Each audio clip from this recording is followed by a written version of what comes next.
Dios los bendiga, mis amados hermanos. Sean una vez más bienvenidos a nuestra congregación Adoración Viva. Es un privilegio para nosotros poder estar nuevamente con ustedes en este domingo, trayendo la palabra del Señor. Agradecemos a todos los hermanos y hermanas que han estado a través de la semana compartiendo sus mensajes, haciendo sus preguntas, compartiendo sus opiniones acerca de las enseñanzas que el Señor nos ha permitido traer. El día de hoy me encuentro aquí en el hogar de mi hermano Willy Villabón, de su esposa Yadira Cortés, que nos han pedido que estemos aquí el día de hoy grabando desde su casa, para estar ellos aquí pendientes. Aunque ustedes no lo ven, aquí están ellos aquí al lado mío y quieren estar presentes en la enseñanza del día de hoy. Y espero que el día de hoy usted pueda ser bendecido con todo lo que el Señor trae para nosotros en esta preciosa mañana. Les voy a invitar que ahí donde está usted se disponga para alabar al Señor, para bendecirlo, para orar, para reflexionar en su palabra. Disponga de este tiempo precioso y vamos a empezar en esta hora cerrando nuestros ojos, orando y luego entonando un precioso canto al Señor en su santa presencia. Les voy a invitar que cierren sus ojitos y vamos a orar y a darle gracias al Señor Jesús y a pedirle que hoy sea un muy buen día con nueva enseñanza que hoy el Señor trae para nosotros.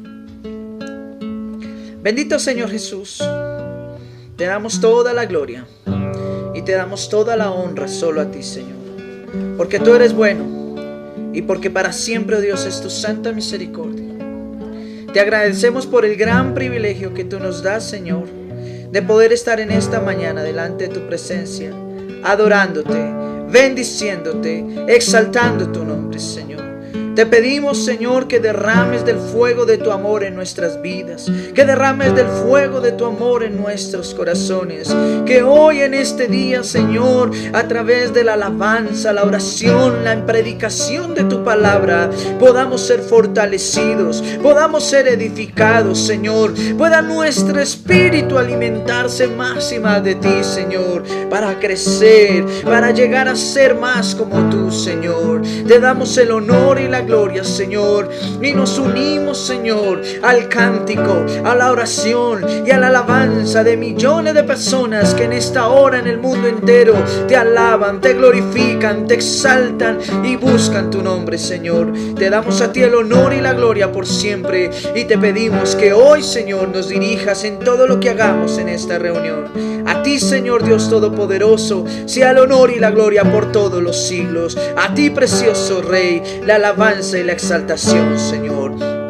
Permítenos ahora adorarte, permítenos ahora bendecirte, permítenos ahora declarar que en tu nombre somos libres, libres para adorarte, libres para exaltarte, libres para vivir, Señor, con gozo, con paz y alegría, porque tú, Señor, nos sacaste de tinieblas y nos has traído a tu luz admirable. Por eso te adoramos y te damos toda la gloria, Señor, eternamente solo a ti, Jesús, solo a ti, eterno Rey, la alabanza y la honra por siempre y para siempre, Jesús.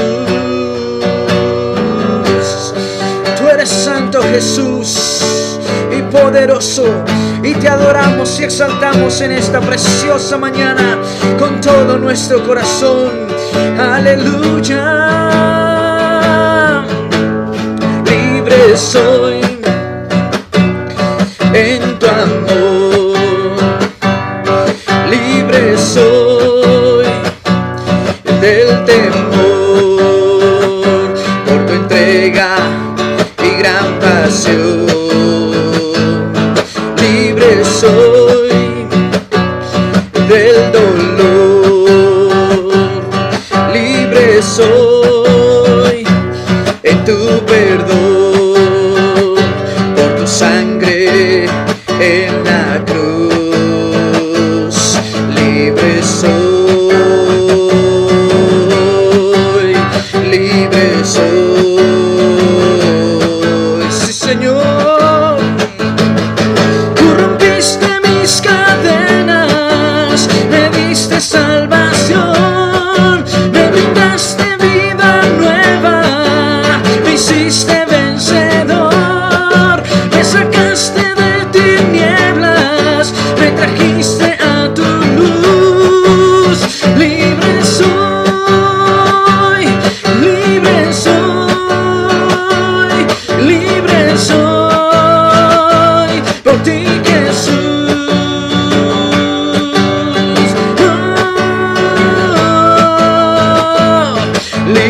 soy en tu amor, libre soy del temor, por tu entrega y gran pasión. Libre soy del dolor, libre soy en tu perdón, por tu sangre en la cruz. Libre soy, libre soy. Tú rompiste mis cadenas, me diste salvación, me brindaste vida nueva, me hiciste vencedor, me sacaste de tinieblas, me trajiste a tu luz. Libre soy, libre soy, libre soy, por ti Jesús.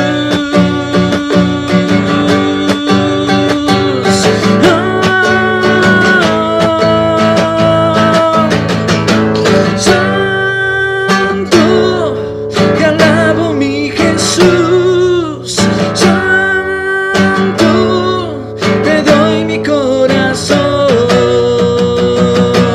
Santo, te alabo mi Jesús. Santo, te doy mi corazón.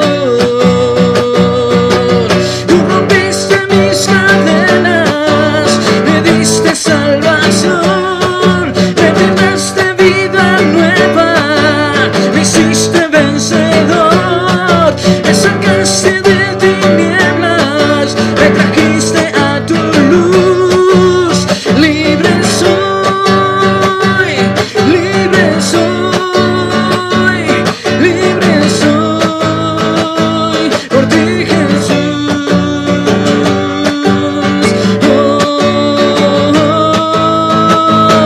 Santo, te alabo mi Jesús. Santo, te doy mi corazón. Santo, te alabo mi Jesús.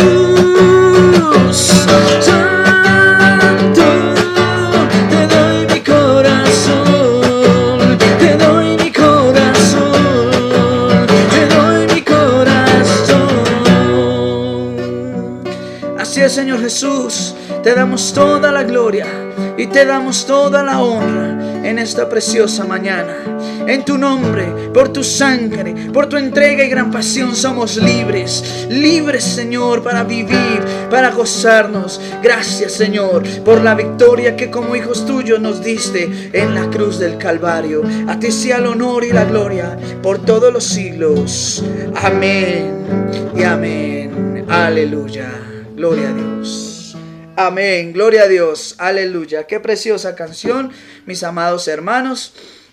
Bien, mis preciosos hermanos, esta canción tiene mucho que ver con el tema que hoy vamos a iniciar en esta hora preciosa. El tema de hoy lo he querido titular La poderosa obra de Cristo en la cruz. La poderosa obra de Cristo en la cruz. Porque muchos cristianos hoy en día, aunque aman a Dios, aunque procuran servirlo de la mejor manera, mis amados hermanos, la realidad es que desconocen todo lo que el Señor hizo en la cruz por nosotros.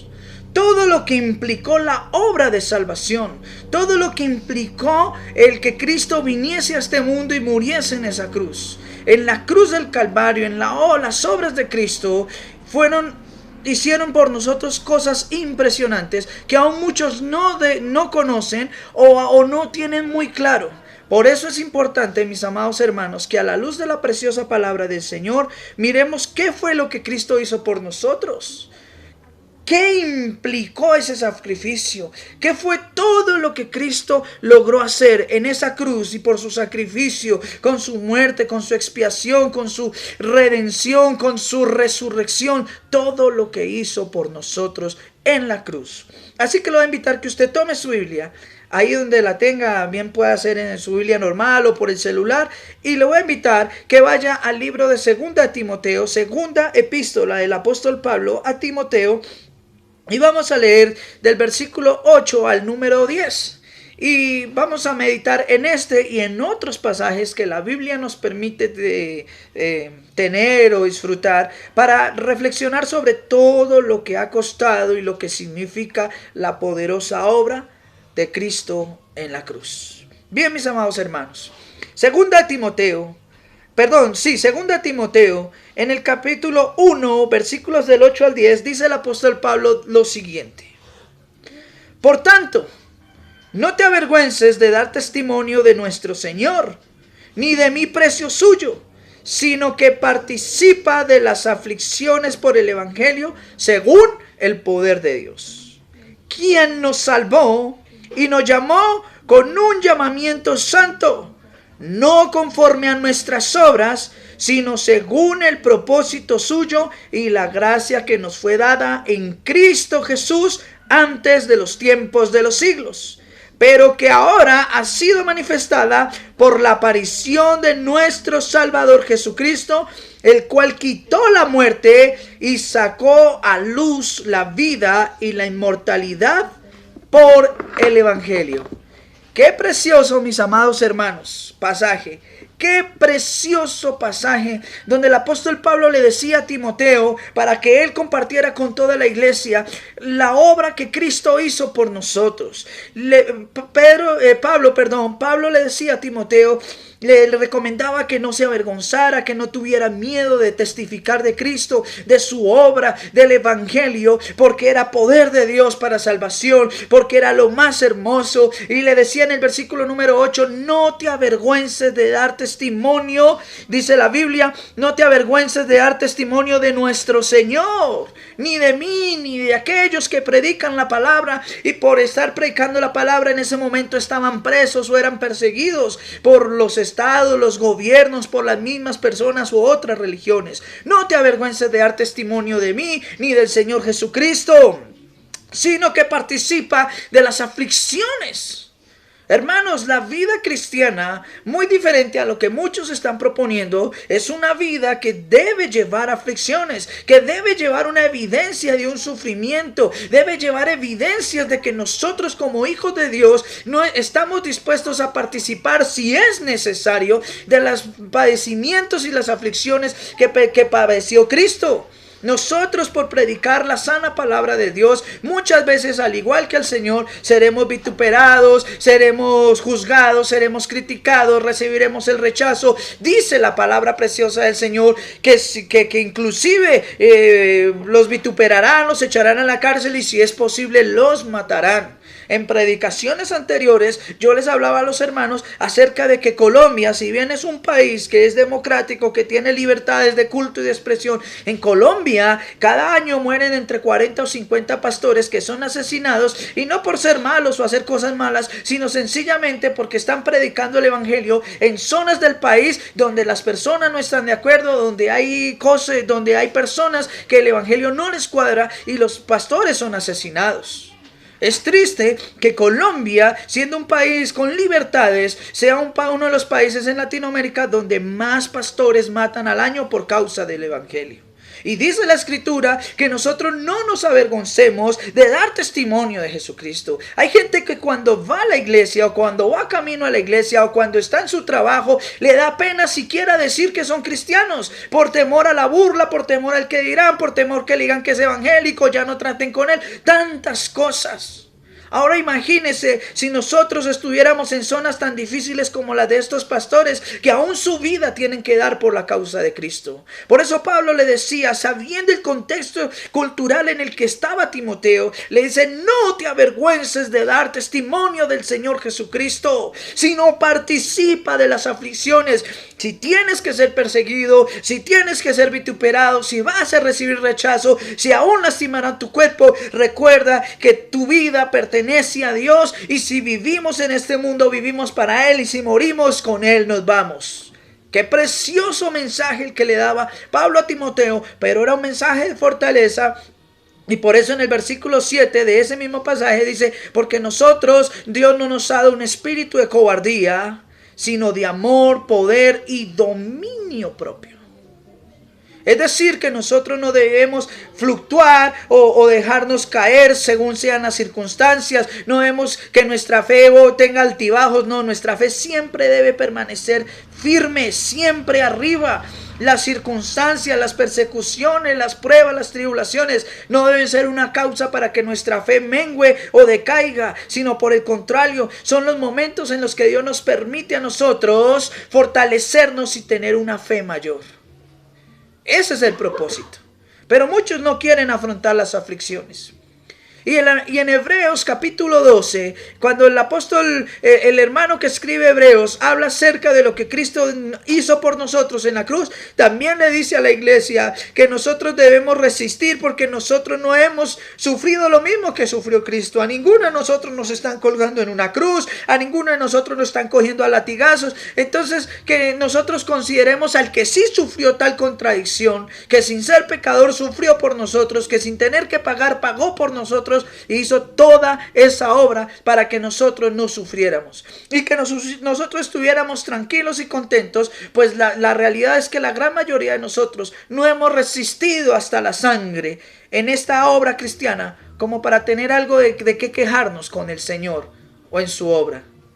Muchos pagaron con su vida y el día de hoy siguen pagando con su vida por testificar de Cristo, y no se rinden, no se doblegan, no se quebrantan. Pero a muchos hoy en día les da pena que lo vean con una Biblia en sus manos.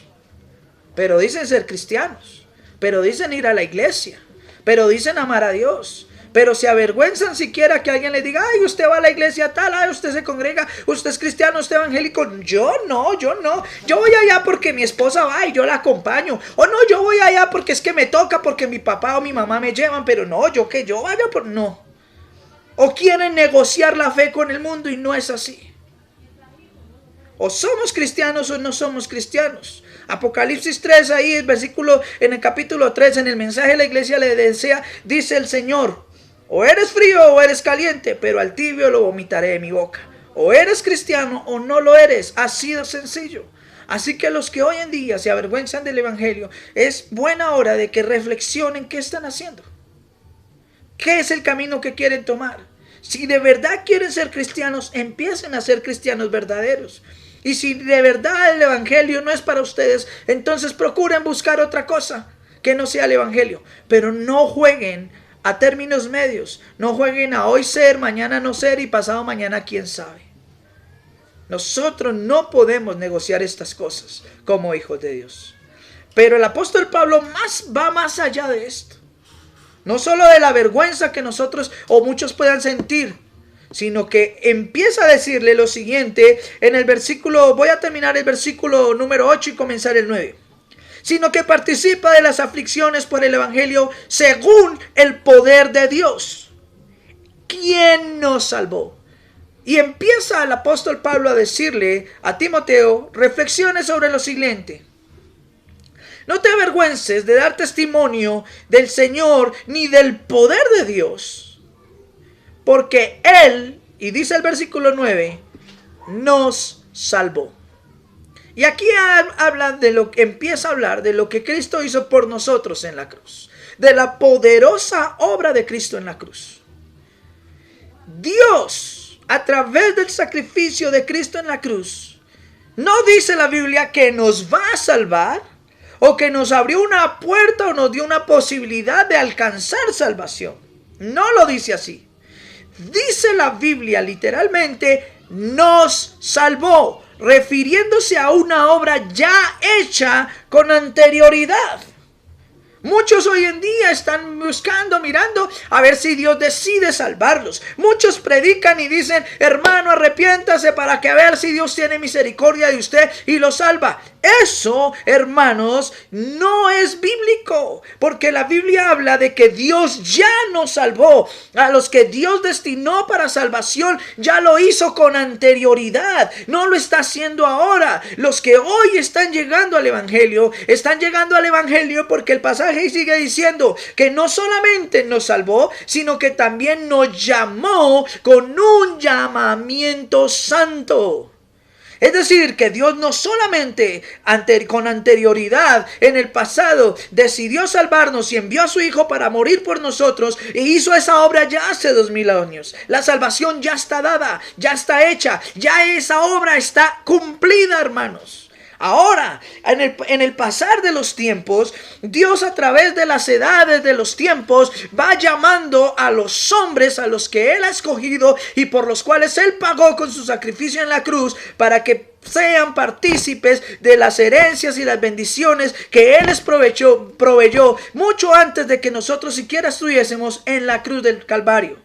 Me explico un poco mejor.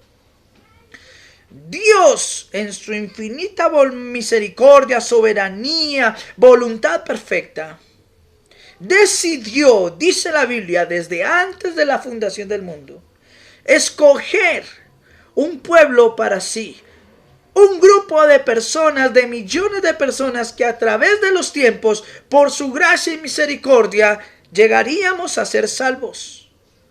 No por las obras o lo bueno que nosotros hayamos sido o seamos el día de hoy, sino porque a Él le plació en su misericordia. Y a medida que pasó el tiempo, cuando nosotros nacimos y inclusive llevamos un poco de vida desordenada, nunca pensamos que Dios ya hubiese hecho una obra por nosotros.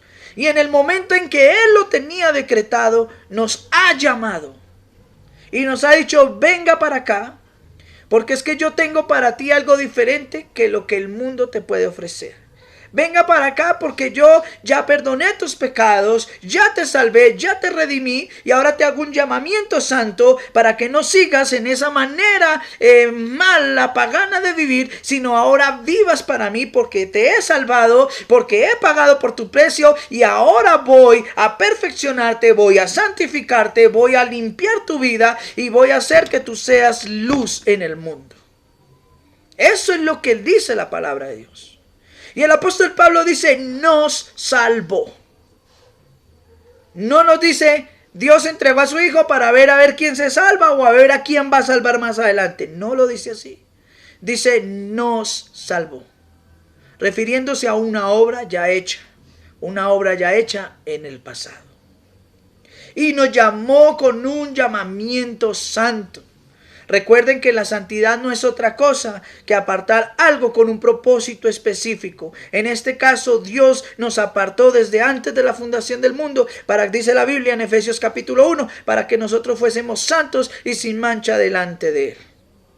Ese es el llamamiento. También en Romanos dice: porque irrevocables son los dones y el llamamiento de Dios. Muchas personas el día de hoy siguen creyendo que fueron ellos por sus propios medios quienes buscaron a Dios, cuando la Biblia no dice eso. En San Juan capítulo 6 versículo 44, cuando el Señor estaba escuchando cómo los fariseos, escribas y la gente del pueblo murmuraban en contra de Él, murmuraban en contra de sus enseñanzas, Jesús les dice en San Juan 6, 44, y búsquelo y léalo, hermanos. Les dice así: no murmuran entre ustedes. ¿Por qué murmuran entre ustedes? Yo ya les he dicho que nadie puede venir a mí.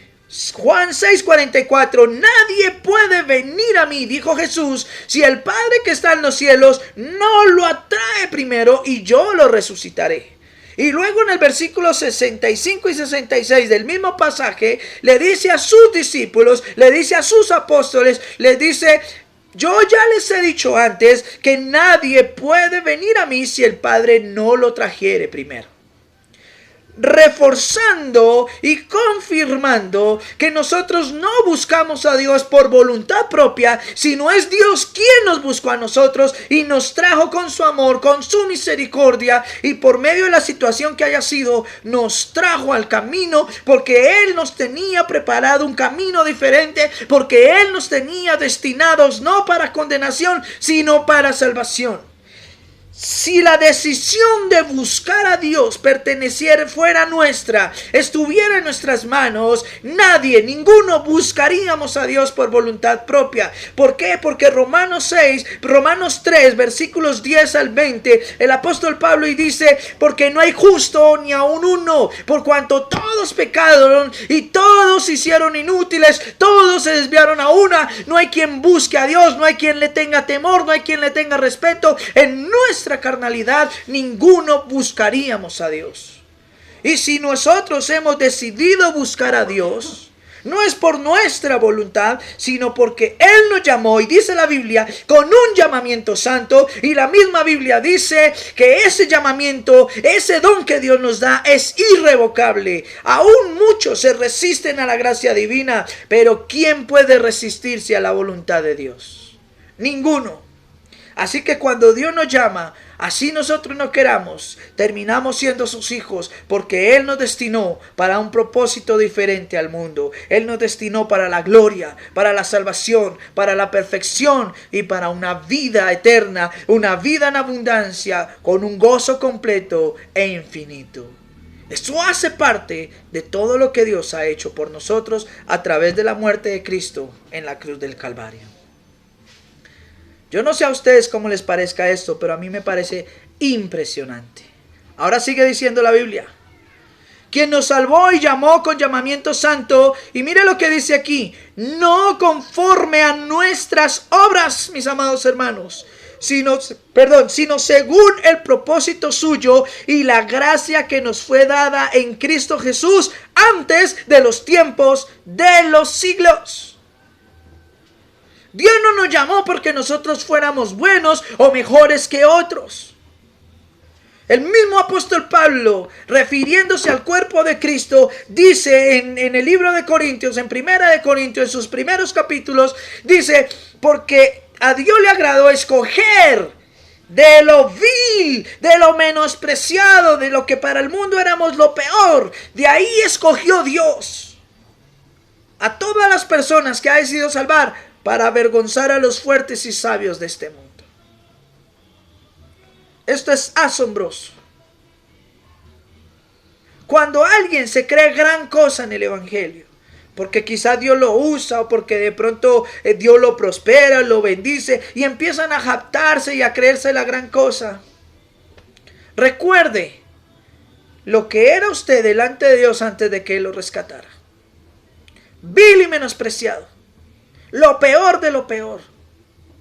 Jesús mismo dijo: yo no vine por los buenos, yo no vine por los justos, yo no vine por los que están bien. Yo vine fue a buscar lo que se había perdido. Yo vine por lo menospreciado del mundo, por lo desechado por los hombres, por los pobres, por los menesterosos, por los enfermos, por los endeudados. Por ellos fue que vine, para darles vida, para proveerles salvación y para ponerlos en un lugar de honra por encima de la misma humanidad. Esto es impactante, hermanos. Siendo nosotros viles pecadores, estando nosotros perdidos en nuestros delitos y pecados, Él nos llamó a vivir en su voluntad, en su gracia y en su santidad, sin siquiera nosotros merecerlo. Por eso la palabra gracia significa amor inmerecido. La palabra misericordia significa la bondad inmerecida que Dios nos provee a nosotros. No merecemos tanto, porque aún nosotros buscándole fallamos. Porque aún nosotros estando en medio de la iglesia y procurando hacer las cosas bien, a diario fallamos. Hay hombres o personas o mujeres cristianos o no sé, bueno, dicen ser cristianos, que dicen: no, yo no peco. El Señor me santificó y yo ya no peco. Y ayer leíamos el libro de Primera de Juan, Primera Epístola de Juan, en el capítulo 1, con unos hermanos leíamos acerca de estas cosas, del pecado del hombre, y ahí el mismo apóstol Juan dice que el que dice que no peca es un mentiroso y está siendo mentiroso a Dios, porque todos pecamos, y se mete él en la colada. Él no dice todos ustedes pecan, no. Él como apóstol dice porque todos pecamos. El que diga que no peca es un mentiroso y está siendo mentiroso a Dios. Y termina diciendo el texto, y la verdad y la palabra de Dios no está en él, no mora en él.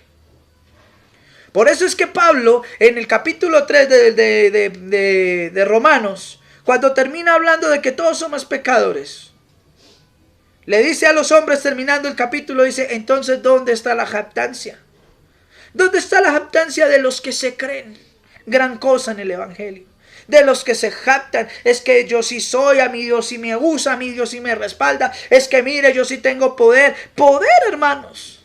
Si algo somos hoy en día, y si en algo Dios nos usa, y si nosotros somos salvos, no es porque nosotros seamos buenos, es porque a Dios le plació hacerlo, tomar vasos de barro y en ellos depositar su gracia y su poder infinitos y perfectos.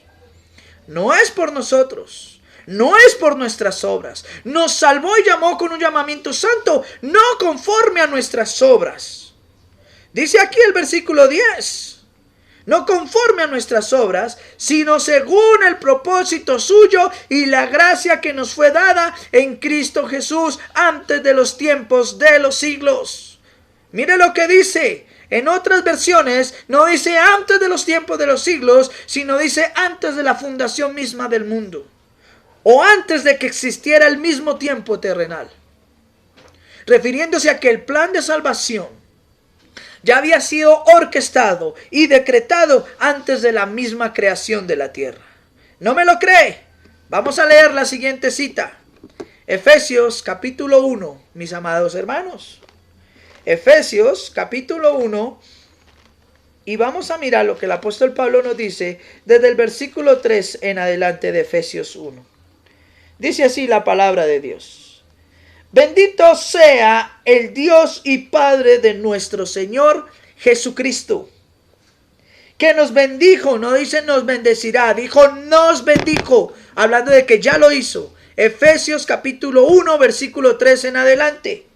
Que nos bendijo con toda bendición espiritual en los lugares celestiales en Cristo. Y mire lo tremendo. Según nos escogió en Él. Wow. Esto no es que quien quiera buscar a Dios. Dice según Él nos escogió. En su voluntad. Porque Él así lo quiso. ¿Cuándo lo hizo? Dice la Biblia. Antes de la fundación del mundo. Dios no está hoy aquí mirando a ver quién se está portando bien para decir usted sí lo salvo, usted no, porque usted no. Así no actúa Dios. Y quienes piensen que así actúa Dios, con el debido respeto que se merecen, yo no sé qué Biblia están leyendo entonces. O no sé qué mensaje están recibiendo en sus congregaciones. Dios no está, dicen por ahí, Dios está buscando una canción, Dios está buscando. No, Dios no está buscando. Dios ya escogió un pueblo. Y el día de hoy, y hasta cuando Él venga por su pueblo y a redimir el mundo, lo único que está haciendo es llamando a su redil, a su rebaño, a que sean parte de la familia de la fe, a los que desde antes de la fundación del mundo, Él ya había escogido, ya había decretado que fueran sus hijos. No por obras, no porque usted sea bueno o malo, sino porque a Él le plació. Porque Él nos escogió desde antes de la fundación del mundo.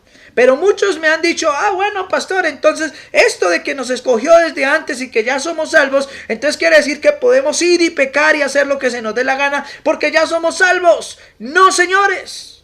Y quien enseñe eso también es un hereje, porque la Biblia no dice eso.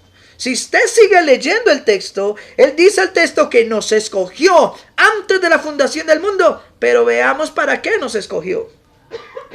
Dice la Biblia, nos escogió en Él antes de la fundación del mundo para que fuésemos santos y sin mancha delante de Él. Dios no nos escogió desde antes de la fundación del mundo para que hoy, cuando estemos en sus caminos, vivamos en pecado, haciendo lo que se nos dé la gana y quedando mal. No, señores, nos escogió para que nosotros empezásemos a llevar una vida santa, apartados del pecado. No es que no pequemos, no es que no cometamos fallas a veces, pero nos llamó para que nosotros y nuestra vida día tras día se vaya perfeccionando a manera de que cada día nos parezcamos más a Él, seamos más como Él y menos como este mundo. Nosotros no estamos diciendo que entonces ya no somos santos y que no pecamos. Nosotros somos santos porque la santidad la santidad significa el acto en el que Dios nos apartó del mundo para un propósito específico. Por eso la Biblia nos llama santos. Eso es santidad. Santidad no significa no pecar. Santidad significa el acto en el que Dios nos apartó del mundo para ser un pueblo suyo. Y al apartarnos nos llama a vivir como Él y a ser como Él, procurando hacer el bien y lo bueno siempre, todos los días, delante de todos los hombres.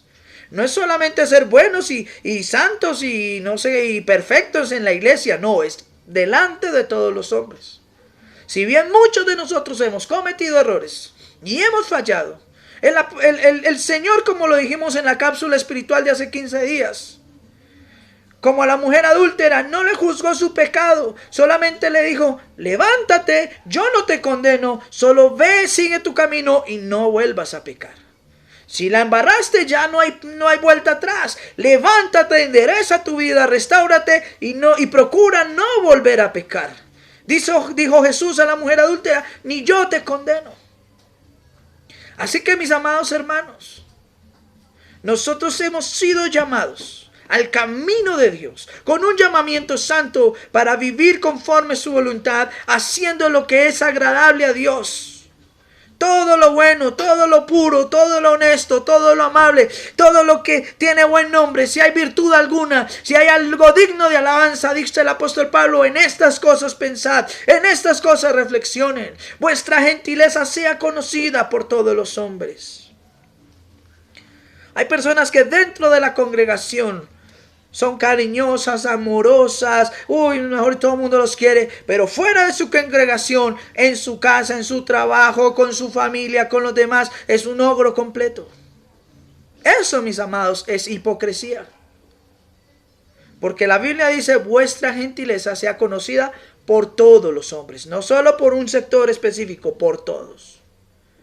Cuando Jesús expresó su amor y su misericordia, no lo hizo solo con los apóstoles y con quienes lo escuchaban, lo hizo con todos. Aún con quienes lo crucificaron, lo latigaron, hicieron todo este espectáculo con Él. Aún desde la misma cruz, Él nunca los odió, los rechazó, sino al contrario, ahí colgado en esa cruz, mirando a sus opresores, mirando a los que le habían hecho todo en su cuerpo, dijo: Padre, perdónalos porque no saben lo que ellos hacen.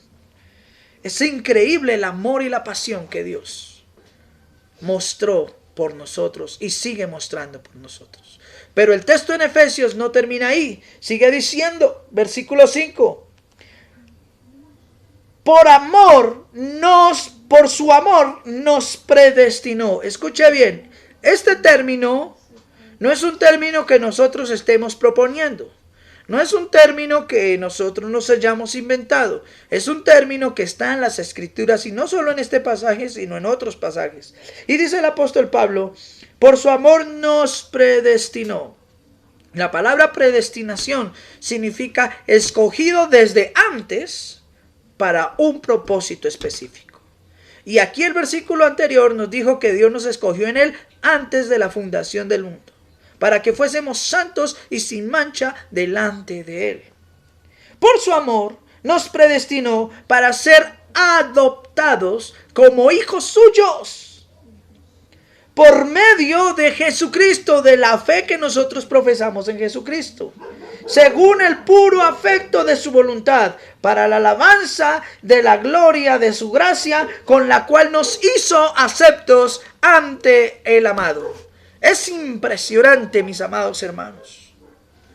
todo lo que Cristo hizo, y ni siquiera hemos empezado a hablar literalmente de todo, solo de algunos aspectos. Lo que Cristo hizo en la cruz por nosotros, al morir, dice la Escritura, primeramente fue hacernos aceptos ante el amado. Fue habernos limpiado y purificado de nuestras maldades y nuestros pecados para presentarnos limpios delante de Dios.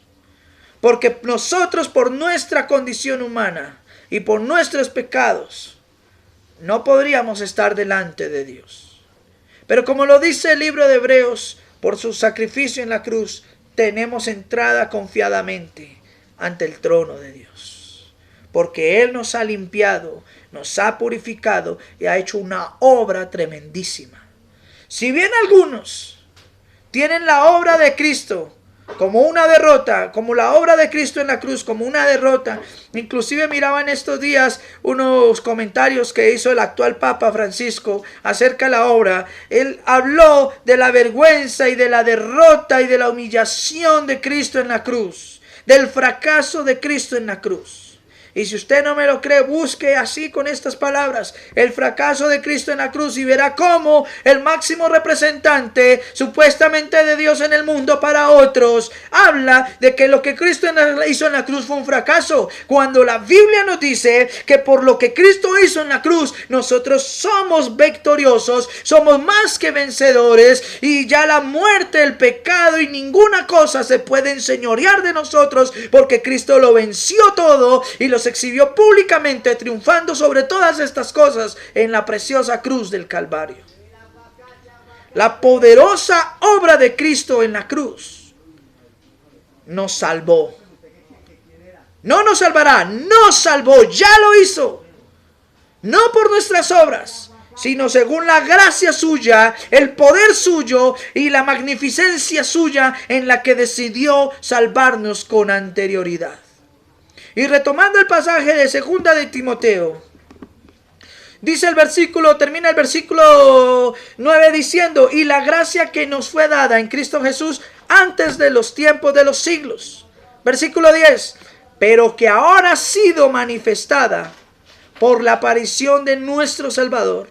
Y mire lo que dice: el cual quitó la muerte. Cristo quitó la muerte y sacó a luz la vida y la inmortalidad por el Evangelio. Qué pasaje tan tremendo, hermanos. Cristo quitó la muerte, la venció. La muerte no se enseñoreará de nosotros, no puede hacerlo. Por eso la Biblia cuando habla de los cristianos que ya parten de este mundo, no dice los cristianos mueren, no, sino dice los hermanos que han dormido. Porque el que muere sin Cristo se va a condenación directa. Y eso es una muerte no solo física, sino espiritual. Pero el que muere a este mundo, el que termina su vida natural y pasa al más allá, como decimos nosotros, en Cristo, no lo hace para muerte y condenación, sino lo hace para vida. Por eso la Biblia dice que el que muere en Cristo está simplemente dormido, esperando el día en que Cristo nos recoja a todos y nos lleve a su gloria infinita. Y eso sí, hermanos, es impresionante. Cristo quitó la muerte y sacó a luz la vida por la inmortalidad del Evangelio, por la inmortalidad de la predicación de su mensaje divino, el cual nosotros le llamamos el Evangelio de Cristo, las buenas nuevas de salvación para todo el mundo. Ahora bien, mis amados, no solo aquí Pablo lo dice a Timoteo, sino que también en Tito, y quiero que usted vaya ahí, vaya conmigo a Tito, en el capítulo 1, dice lo siguiente, capítulo 3 de Tito. Capítulo 3 de Tito dice lo siguiente. Tito capítulo 3, versículos 4 y 5 dice lo siguiente. Pero cuando se manifestó la bondad de nuestro Salvador y su amor para con los hombres, vuelve y lo dice, nos salvó. No dice nos salvará. vuelve y lo ratifica, ya no a Timoteo, sino se lo dice a Tito y a la iglesia que estaba con Tito. Nos salvó, no por obras de justicia que nosotros hubiésemos hecho, sino por su misericordia, por el lavamiento de la regeneración y por la renovación en el Espíritu Santo, el cual derramó en nosotros abundantemente por Jesucristo nuestro Señor, para que justificados por su gracia viniésemos a ser herederos conforme a la esperanza de la vida eterna. Impresionante. Pero cuando se manifestó la bondad de Dios, nuestro Salvador, y su amor para con los hombres, nos salvó no por obras de justicia que nosotros hubiésemos hecho, sino, dice la Escritura, por su misericordia. Por eso en Romanos capítulo 9, usted encuentra en los versículos 16, 17 y 18, que la salvación no depende del que quiera, ni del que corra, ni se afane por ella, sino de aquel que Dios tiene misericordia. Porque Dios tendrá misericordia del que quiere, y al que quiera endurecer, endurecerá. Y ahí hace una analogía el apóstol Pablo acerca de los vasos de honra y los vasos de deshonra, diciendo que Dios desde antes de la fundación del mundo escogió a una parte de la humanidad para que fueran vasos de deshonra preparados para la ira y destrucción, pero a otra parte muy selecta, los cuales somos nosotros, nos llaman vasos de honra preparados por Dios para salvación y para a través de ellos mostrar su amor y su misericordia al mundo. Esto es increíble. Nos salvó no por obras. Así que todo hombre que esté empecinado en reforzar que las obras son necesarias para salvación, la misma palabra de Dios tumba ese pensamiento. Nosotros no somos salvos por obras, hermanos. La Biblia nos habla de hacer buenas obras, pero no para salvarnos, sino porque somos hijos suyos y debemos ser el ejemplo y la luz de Dios en el mundo. Las obras que debemos hacer, las debemos hacer no para salvarnos, sino porque somos el reflejo de Dios en el mundo. Y porque estas mismas obras, según Efesios capítulo 2, versículo 10, dice que Dios mismo las preparó para que nosotros anduviésemos en ellas. Es que nosotros ni siquiera hacemos buenas obras porque a nosotros nos parezca. La misma Escritura dice que si nosotros hacemos buenas obras y llevamos un camino de buenas obras, es porque Dios nos dejó ese camino para transitarlo. Nos dejó esa tarea y nos puso todos los recursos, y es Él el que nos impulsa a hacer eso. No por nuestra voluntad, sino por la suya. No por nuestra moralidad, sino por su misericordia. Así que ¿dónde está la jactancia? Yo hago, yo bendigo. No, hermano. El Espíritu Santo que mora en mí me impulsa, dice la Biblia, a hacer lo bueno. El Espíritu Santo que mora en mi corazón me guía a toda justicia y a toda verdad. No soy yo. Tal vez algunos se esté preguntando, y entonces el libre albedrío. Hermanos, lea la Biblia y dígame en la Biblia dónde habla de libre albedrío.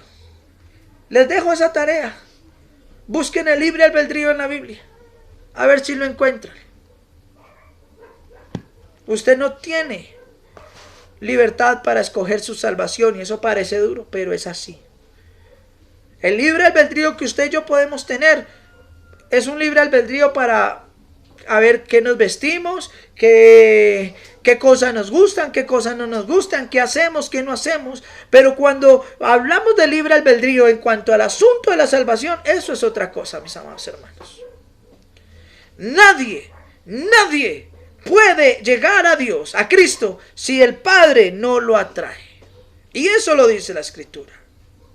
Nadie decide salvarse y buscar a Dios por voluntad propia. Es Dios quien desde antes de la fundación del mundo nos escogió. Y hoy en día nos llama y impone su Espíritu en nosotros para que, guiados por ese Espíritu, nosotros hagamos lo que es santo y agradable al Señor.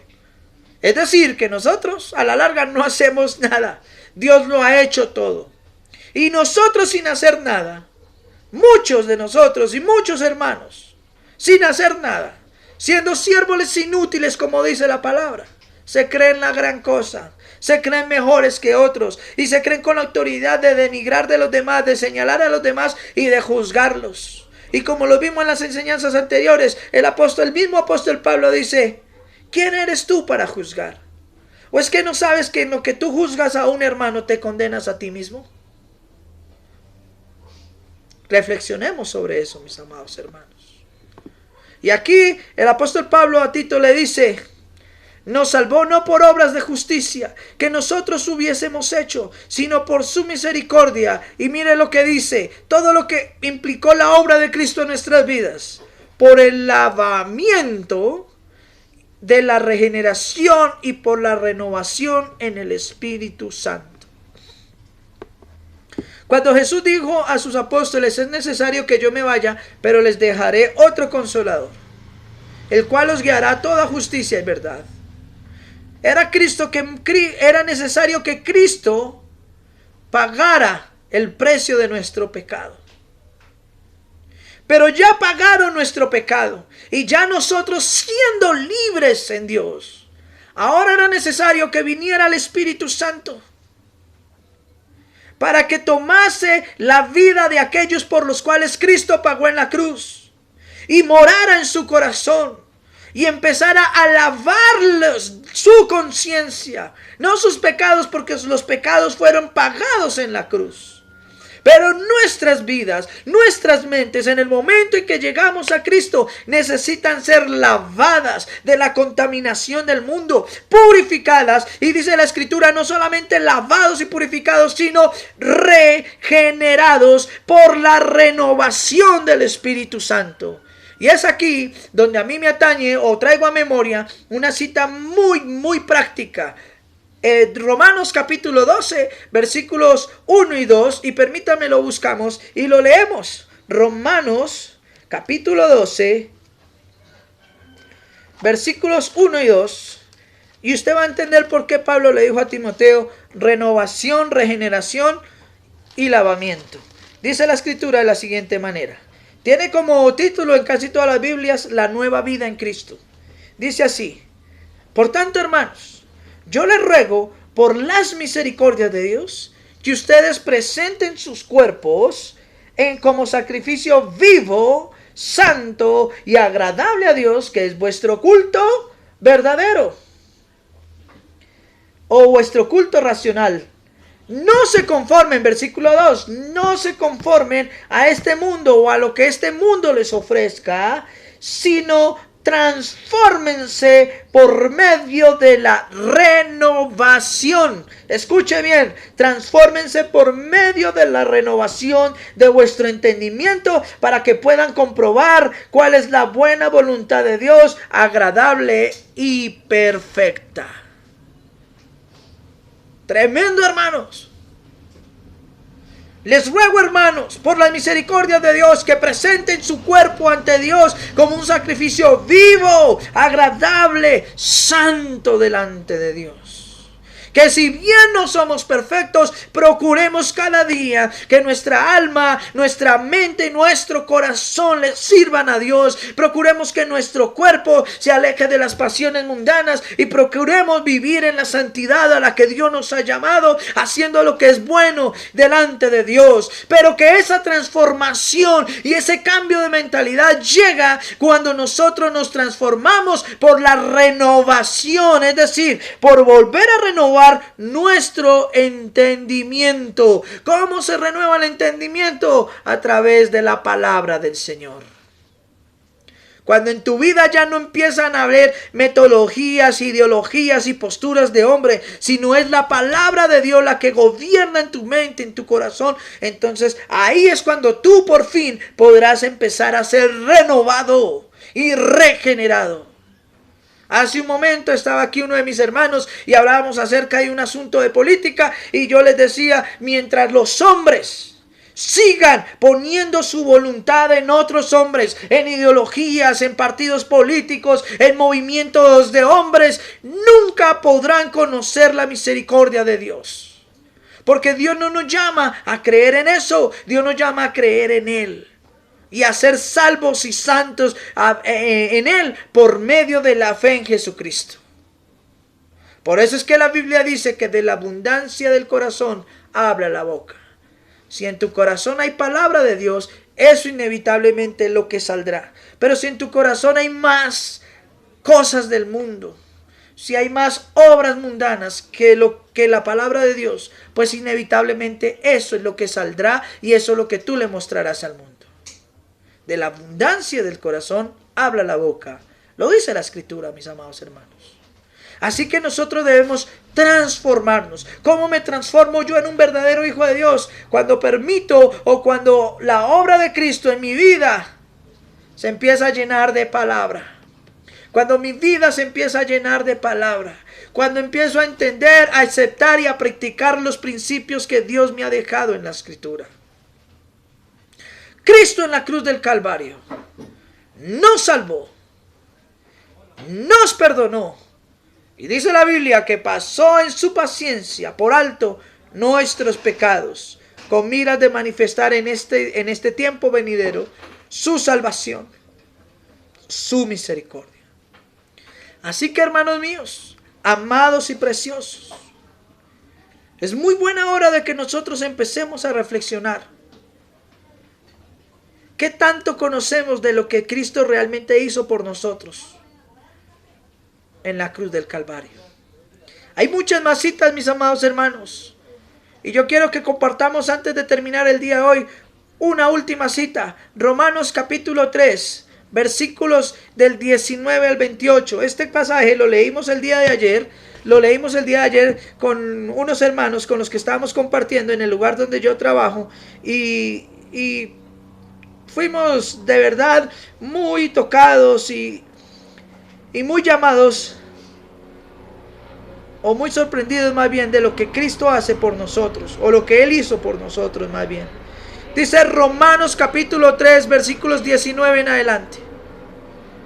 Pero sabemos que todo lo que la ley dice, se lo dice a los que están bajo la ley, para que toda boca se cierre y todo mundo quede bajo el juicio de Dios.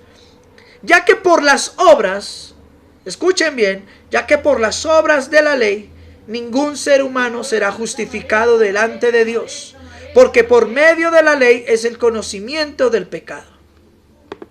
Cuando hoy en día los pastores predican de la salvación por obras, ellos están sujetando a lo que la ley mosaica decía. La ley mosaica proponía en sus 633 mandamientos que el hombre se salvaba si cumplía toda la ley, si hacía las obras que la ley ordenaba.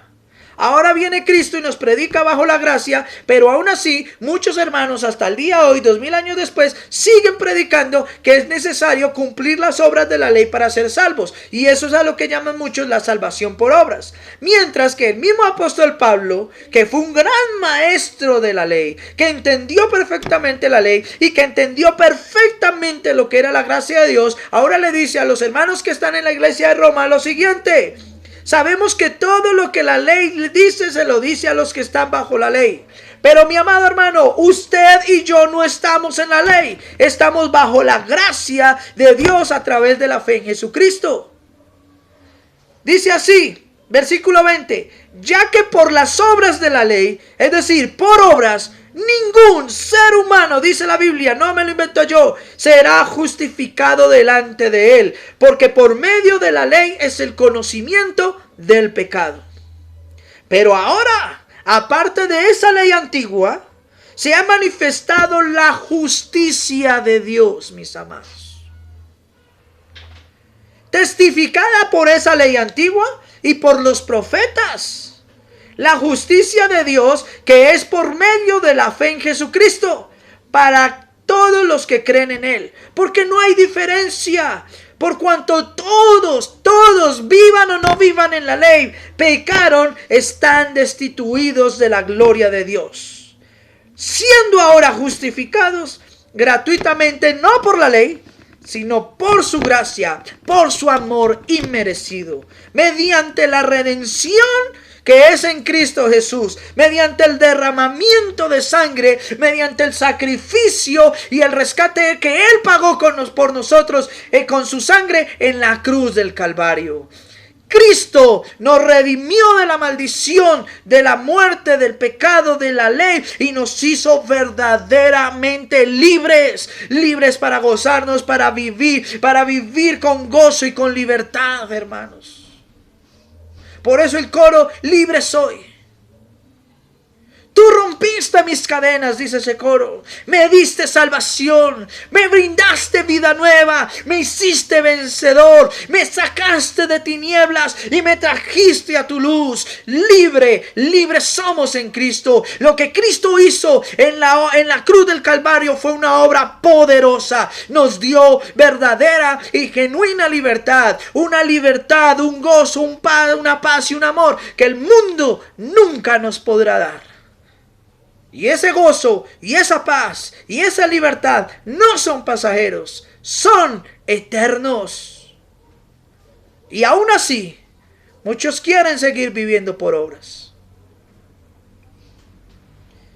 Versículo 25. A quien Dios puso como propiciación por medio de la fe en su sangre, para manifestar su justicia. Y mire lo más bonito de esto. A causa de haber pasado por alto. Mire lo que Dios hizo con usted y conmigo. Pasó por alto en su paciencia los pecados pasados. ¿Cómo la ven? Aquí está mi cuñada y mi hermano. Mirad, wow. Tremendo. Tremendo, mis amados. A causa de haber pasado por alto en su paciencia. Por eso el libro de Colosenses, y eso es una cita que vamos a ver el otro domingo, porque no la quiero ver así rápidamente.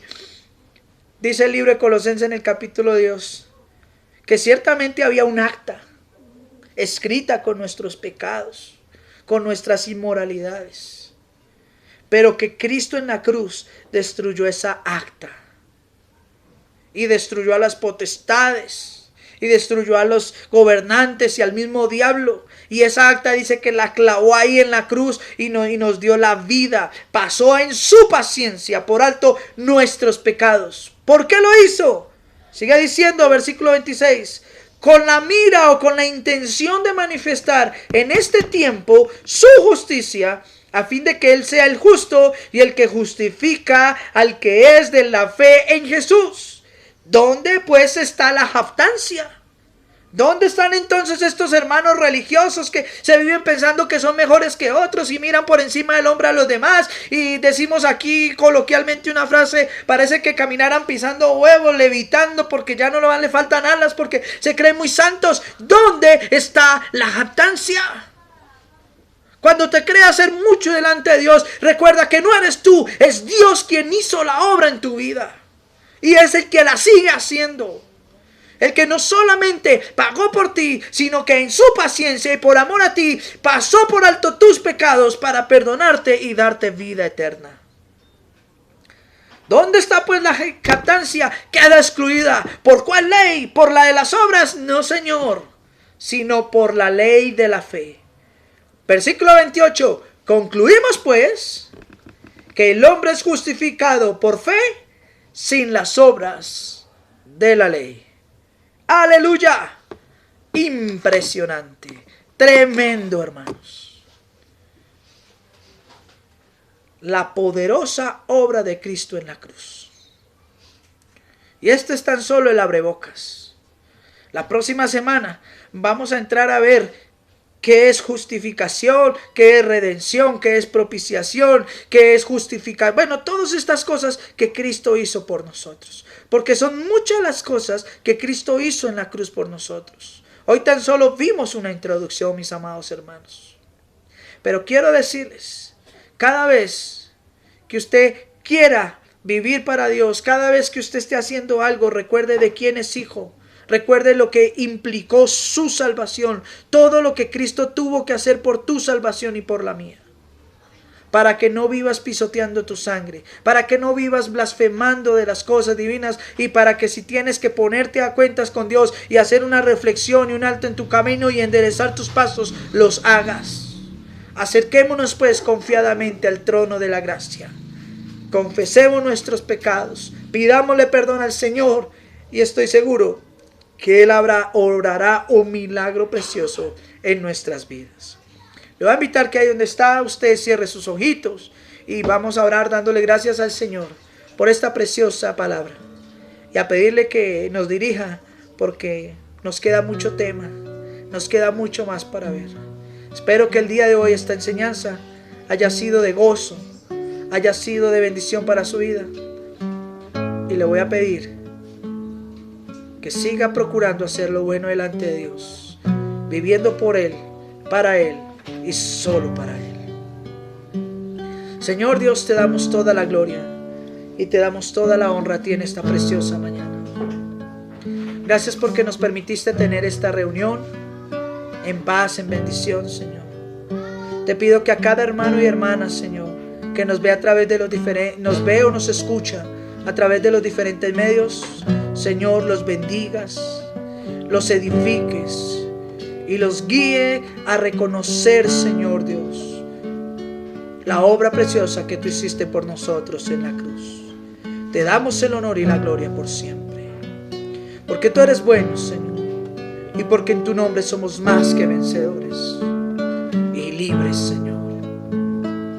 Tú rompiste mis cadenas, me diste salvación, Señor. Nos brindaste vida nueva y nos trajiste a tu luz, Jesús. Oh, te adoramos y te damos el honor, solo a ti, Jesús. Tú rompiste mis cadenas, me diste salvación, me brindaste vida nueva, me hiciste vencedor, me sacaste de tinieblas, me trajiste a tu luz. Libre soy, libre soy, libre soy, por ti, Jesús.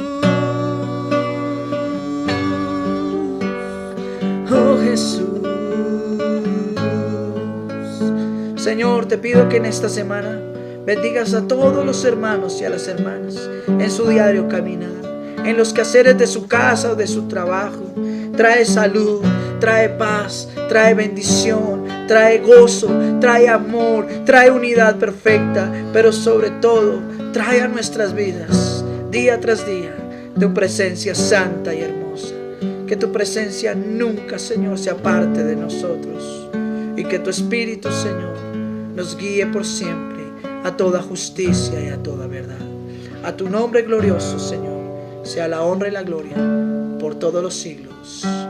Amén y amén. Bien, mis amados hermanos, les agradecemos mucho el tiempo que nos dedica domingo tras domingo.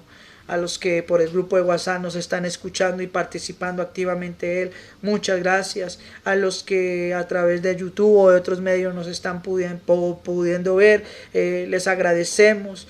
Si les gusta estas enseñanzas, compártanlas, apóyennos ahí con su me gusta y extendamos el Evangelio de Cristo. Hermanos, muchas veces las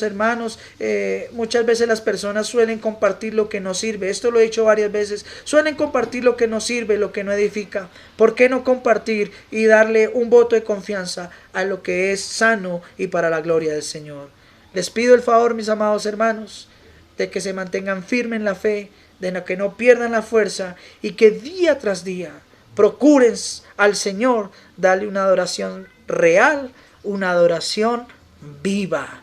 Muchas bendiciones, mis amados, y con la misericordia del Señor nos veremos el próximo domingo. Bendiciones.